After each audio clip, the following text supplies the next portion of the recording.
নমস্কার বন্ধুরা, Bengali food জাংশনে আপনাদের সবাইকে আবারও একবার স্বাগত জানাই। কেমন আছেন সবাই? আশা করি সবাই খুব খুব ভালো আছেন। আমিও ভালো আছি।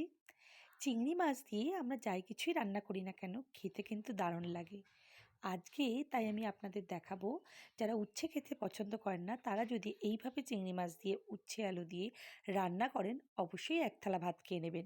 চলুন দেখে নিই। দেখুন, এখানে আমি চিংড়ি মাছ নিয়েছি, তার সাথে নিয়েছি উচ্ছে ছোটো ছোটো করে কেটে নিয়েছি, পাতলা পাতলা করে নিয়েছি, সর্ষে, কাঁচা লঙ্কা, আলু তাও ছোটো ছোটো করে কেটে নিয়েছি আমি, এর সাথে নিয়েছি কুমড়ো, যেটাও ছোটো লম্বা করে কেটে নিয়েছি।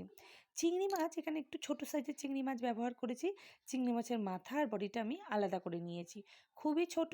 আপনারা চাইলে একটু বড় ধরনের চিংড়ি দিয়েও করতে পারেন। চিংড়ি মাছটি প্রথমে সর্ষের তেল দিয়ে কড়াইতে সামান্য হলুদ লবণ দিয়ে আমি ভেজে নেব। চিংড়ি মাছটা আমি কিন্তু বেশি ভাজবো না, খুব হালকা 1 থেকে 2 মিনিট একটু নাড়াচাড়া করেই চিংড়ি মাছগুলো আমি তুলে নেব। আজকের এই রেসিপি যদি আপনাদের ভালো লেগে থাকে তাহলে লাইক, শেয়ার, কমেন্ট করতে একদমই ভুলবেন না। আর আমার চ্যানেলে নতুন হয়ে থাকলে চ্যানেলটি সাবস্ক্রাইব করে পাশে থাকা বেল বাটনে চাপ দিয়ে দেবেন। এরপর ওই একই তেলে ফোড়ন হিসাবে আমি সর্ষে ও কালো জিরে দেব। এর সাথে দিয়ে দিচ্ছি একটা শুকনো লঙ্কা। ভালো করে একটু নাড়াচাড়া করে নেব, যাতে ফোড়ন থেকে সুন্দর গন্ধ বেরোয়। এরপর এই ফোড়নের মধ্যে আমি দিয়ে দিচ্ছি আগে থেকে কেটে রাখা উচ্ছে আর আলু। আপনারা অবশ্যই যে কোনো সবজি কাটার আগে অবশ্যই সবজিটি ভালো করে ধুয়ে নিয়ে তারপর কাটার চেষ্টা করবেন। তার সাথে দিয়ে দিলাম আলু। সব কিছু দেওয়ার পর এখানে হলুদ ও লবণটাও দিয়ে দিলাম, যাতে সব সবজিগুলো ভালোভাবে নরম হয়ে যায়। এরপর ভালো করে নাড়াচাড়া করে নিলাম। ঢাকা দিয়ে 5 থেকে 7 মিনিট আমি মিডিয়াম ফ্লেমে এগুলো নরম হতে দেব। দিয়ে দিচ্ছি ওপর থেকে 2টো কাঁচা লঙ্কা।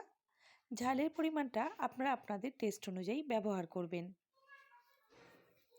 আপনারা যদি আমার চ্যানেলে আজকে নতুন এই রেসিপি দেখে থাকেন আর যদি ভালো লেগে থাকে তাহলে চ্যানেলটি সাবস্ক্রাইব করে পাশে থাকা বেল বাটনটি চাপ দিয়ে দেবেন। তাহলে আমি যখনই কোনো নতুন রেসিপি দেবো আপনারা খুব সহজেই দেখে নিতে পারবেন। মোটামুটি সব কিছু নরম হয়ে এসেছে। এই টাইমে আমি আগে থেকে ভেজে রাখা চিংড়ি মাছগুলো দিয়ে দেব।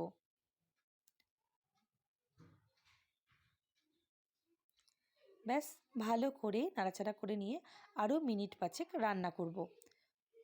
তার আগে ওপর থেকে দিয়ে দিচ্ছি সামান্য চিনি, যাতে উচ্ছে তেতো ভাবটা একটু কম লাগে।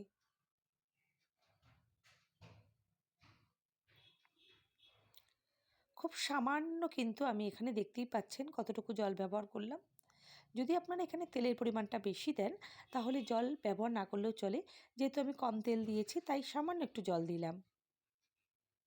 এরপর ঢাকা দিয়ে 5 মিনিট মতো রান্না করলেই আজকে আমাদের রেসিপি পুরোপুরি রেডি হয়ে যাবে। আপনারা চাইলে ওপর থেকে একটু ধনেপাতাও ছড়াতে পারেন। এত সুস্বাদু এই রেসিপিটি এবং মুখের টেস্ট ফেরাতে অনবদ্য। আপনারা যখন কোনো কিছু খেতে মন চাইবে না তখন এটা একবার বানিয়ে খেতে পারেন, বা যারা উচ্ছে খেতে একদমই পছন্দ করেন না তারাও এটি ট্রাই করতে পারেন।